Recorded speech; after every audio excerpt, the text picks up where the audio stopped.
Hi guys, it's Sarah Buckley here. Just reporting from home again. So it is Thursday, so we're going to be going over some total body and some strength. So we're going to be using one piece of equipment today. If you have a bench at home, if you have an exercise bench, a multi-purpose bench, anything with some elevation, most of these exercises you should be able to replicate. So we're going to be starting out with some step-ups. So we're going to have one foot that starts on top. You're going to come all the way through either to a knee, or if you want to just come up to a tap, you're going to come off and you're just going to alternate sides. So when you are, if you're not bringing that knee up, if you're tapping it, just don't shift your weight so you know which foot you're coming back off with. And you're going to go through as such. You're going to go 10 on each side, and then we're going to go to exercise 2. Exercise 2 are tricep dips. So we're going to have our hands, fingertips facing towards your bottom, and you're going to find the ledge of that bench, and you're going to keep your bum nice and close to that same bench. So we want to keep our shoulders open. We want to make sure we're not shrugging into it or sinking into those shoulders. Those shoulders aren't by our ears, but we're keeping those hands in nice and close, okay? And then you can either extend your legs out for more difficulty, or you can keep them bent in. Either way, that butt is going to drop straight down in front of that bench. Make sure we're not coming away from it. All right, if this is too easy, again, you can extend out, or you can add weight with anything in your lap, okay? So from there, you're gonna go 10 of those, and then we're gonna go into some hip dips. So similar to a hip buck, you're gonna actually bring yourself out. So you're gonna have your shoulders and your head resting on that bench, and we're gonna be flat like a tabletop. So my knees are stacked over my ankles, and we're gonna stay nice and tall, or nice and flat through those hips, so my hips are extended. You're gonna drop those hips a little bit, and then squeeze back up to the top. If you have dumbbells, weight, sack of corn, or rice, or anything, if you wanna throw that on, feel free just for weight.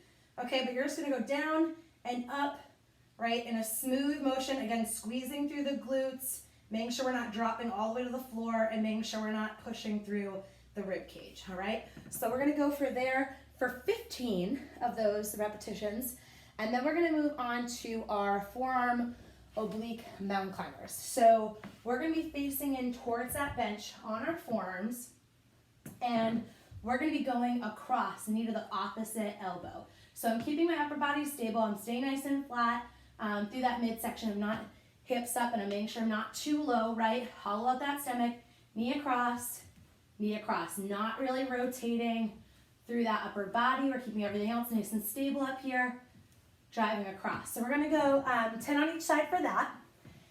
And then we're gonna go back to that lower body. So we're gonna go into some Bulgarian split squats. So we're gonna be one foot out in front, back foot, depending on the height of your elevation here, or your bench. If it's high enough, you can go laces down. If it's kind of an awkward height and it's too low, you might have to tuck your toe under. So whatever kind of feels good for you. It's also going to depend on your height in relationship to it. So we're going to hike this foot forward as much as we need to, so that our back knee can go straight down to the floor, and this front knee isn't going to shoot over that toe. We're going to keep that front heel flat to the floor, and we're not lifting into the forefront of that foot or in the ball of that foot.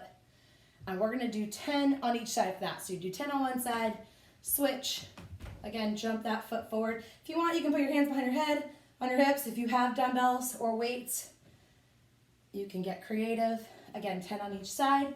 And then we're gonna move on from there into some push-ups with our feet elevated. So you guys have seen a lot of push-up variations, I am sure, to get some upper body with not a lot of equipment. So this one's a little different, where our feet are gonna be elevated.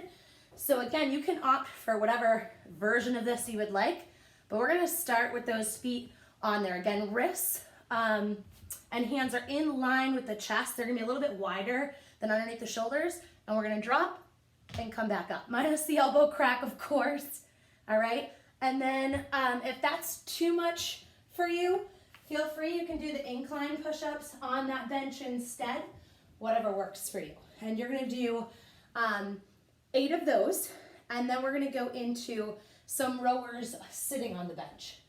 So after you do those push-ups, you're gonna kind of find a happy medium on that bench where you're gonna find your tailbone. So when you extend out, you're not gonna be touching the floor ideally. You're gonna come back and then pull your knees in.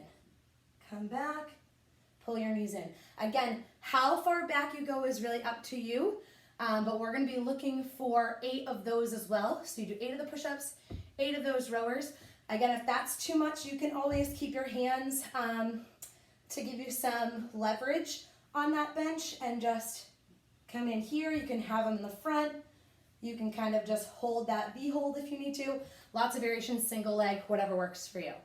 And then again, those, so though if you're doing the double leg, trying to do 8 of those, and then going into some high side planks. So if you want a mat for that hand, you don't really necessarily need it, but you're gonna go into, so I would start in that plank position first, and then go into it. So you're gonna hold this for 30 seconds, whoop, 30 seconds, and then you would switch and do 30 seconds on the other side. So if you need to, if you can add some more elevation, or if you need more difficulty, you can add some movement in there, whatever works for you. Again, if that's too much, just do a regular, you can do it on the floor, on your forearm if that's too much for the shoulder. You can just do a regular side plank if you don't like using that bench. And then the last one we're gonna do, so 30 seconds and 30 seconds, we're gonna do some bird dogs. Last but not least, so again, you can either do it the long way or the narrow way. The narrow way is gonna be a little bit harder. Either way, I want those wrists underneath the shoulders, knees underneath the hips, and you're gonna extend opposite hand, opposite foot, keeping those eyes straight down in front of you. So our head is staying nice and neutral, and we're really from a side view, right? We wanna make sure that we are flexing the foot and we're just extending out, right? Not lifting up, right? We just wanna reach and keeping that neck nice and neutral so we're not wrenching that cervical spine up, all right? So you're gonna do 8 on each side for that. So that would be round 1. I know that's a lot of material, okay? But you would go through that 2 or 3 sets depending on how you're feeling, and that would be your entire total body workout. So I hope you like the ideas. Again, I will try to see if I can add a screenshot of that particular workout if you're more trying to keep track of numbers and whatnot, but give me some feedback. Let me know on the posts how you guys are liking it, if there's anything we can do to help you out. Otherwise, stay tuned and we'll talk to you soon. Have a great day.